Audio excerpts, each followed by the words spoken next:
In part 5 of this movie-length DVD on preparing for the end times, we have just learned that God will allow war and chaos upon the earth in order to disrupt the comfortable lifestyles of the unsaved and to position them so Christians can witness to them effectively. In this episode, we will examine a new third wave of catastrophes that is about to hit the earth. God will permit end-time natural disasters, disease, and even bioweapons. So let's get started learning about this aspect. Jesus warned his disciples that after the deception, war, and chaos begin, natural disasters will ensue. And as we have seen with every other form of catastrophe in the end times, God will use these natural stressors to bring the lost to himself. There are two different ways that a follower of Jesus can approach these world-shaking events.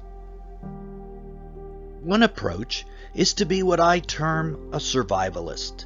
The other approach is to be what I term a revivalist. One prepares for personal survival, the other helps others survive in order to advance the kingdom. So the question isn't whether or not you prepare for the disasters of the end times. The question is, who do you prepare for? Yourself or others? Your kingdom or the kingdom of God? This is a very important distinction, and we will bring this up at every level of discussion for the rest of the video. We'll start with natural disasters. Now, I'm sure you noticed that Jesus mentioned earthquakes as part of the end-time catastrophes, and certainly earthquakes will be a major component. The book of Revelation alone mentions 5 earthquakes. However, the Greek word Jesus used is seismos, and it means much more than just earthquake. It means a shaking of either the air or the ground. When Jesus calmed the storm on the Sea of Galilee, the word the Bible used was seismos. So all gales and hurricane can be considered using this word as well as earthquakes. And any form of nuclear explosion or nuclear accident would be a great shaking or seismos also. When Jesus used this word, he may have had any or all of these things in mind. Our natural human reaction to these kinds of events is self-preservation, to run away from them and to hide, to be a survivalist. But if we look at these events as permitted by the hand of God for his purposes, then we should run to the events and engage with the hurting. In the recent hurricane in North Carolina, my wife and I worked with our church and relief organizations to clean out flooded houses. Now, many asked why we were working in these dangerous environments. The answer was because that is where Jesus was working as well, working on the souls of those affected, and we needed to be there with him. And just like we saw with war in the last episode, natural disasters remove the unsaved from their comfort zones, many times destroying homes and employment. Natural disasters should be a signal to all Christians now and from now on to mobilize to share the love of Jesus and his gospel. It's why God permits these things. The same applies to medical catastrophes and disease outbreaks. Jesus' word tells us there will be plagues. When basic sanitation is broken down by war and natural disaster, disease follows. Knowing this, what should we do in advance? Doesn't it make sense for every home church group and every small group to prepare by assembling a basic medical preparedness kit? And just like with natural disasters, disease strips a person of their self-reliance, humbles them, and makes them ready to hear the good news. It will also require bravery on the part of Christians who desire to care for them. It is yet another point where we will have to decide whether to be survivalists or revivalists. However, not all the disease in the end times will be by natural causes. The Bible tells us some disease will be weaponized. The forces of evil will use bioweapons. Considering that the New Testament was written 2,000 years ago, what you are about to see is a pretty amazing prophecy. Many are familiar with the rider of the green horse.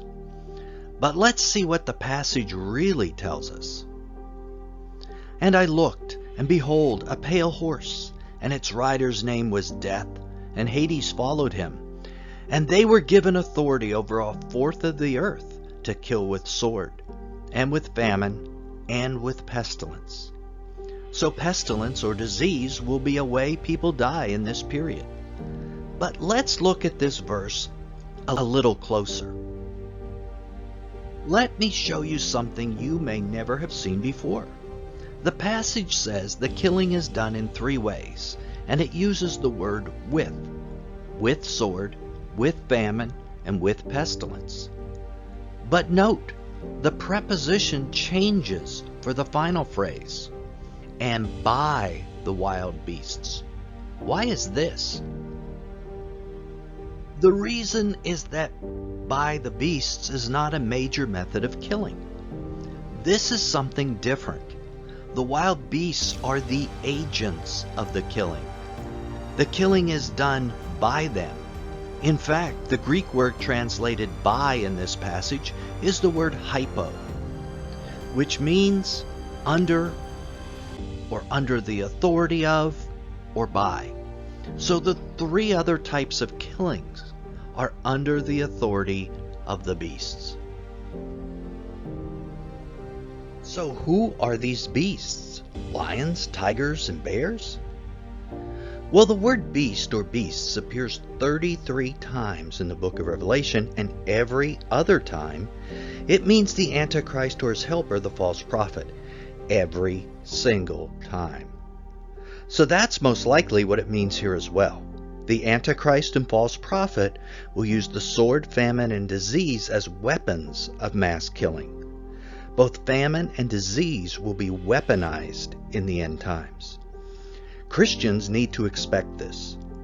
So disease will come by natural means as a result of poor sanitation and by means of bioweapons. It will also come spiritually from the hand of God. I'm sure this may be another shock to you. In the letter to the church of Thyatira, which are Jesus' instructions to Christians living during this specific period, Jesus makes a shocking statement about a character named Jezebel and her disciples. Sickness is going to come to them and great distress. And this miraculous illness of only the unrighteous will be a sign to all the churches that God is real and that he knows the inner thoughts of man. So the Antichrist will use disease as a weapon, and God will strike the unrighteous with disease as well. So, just like the first 2 waves of catastrophe we learned about, the wise will be watchful and not surprised by disasters or disease. Jesus said these things will happen. And rather than being frightened by them, the wise will be anticipating them and be prepared to use them as a means to reach the lost, which, as we've seen, is God's master plan. Now, in the next episode, we will learn about yet another outer band of the coming spiritual hurricane, economic collapse. Click on the link to keep watching.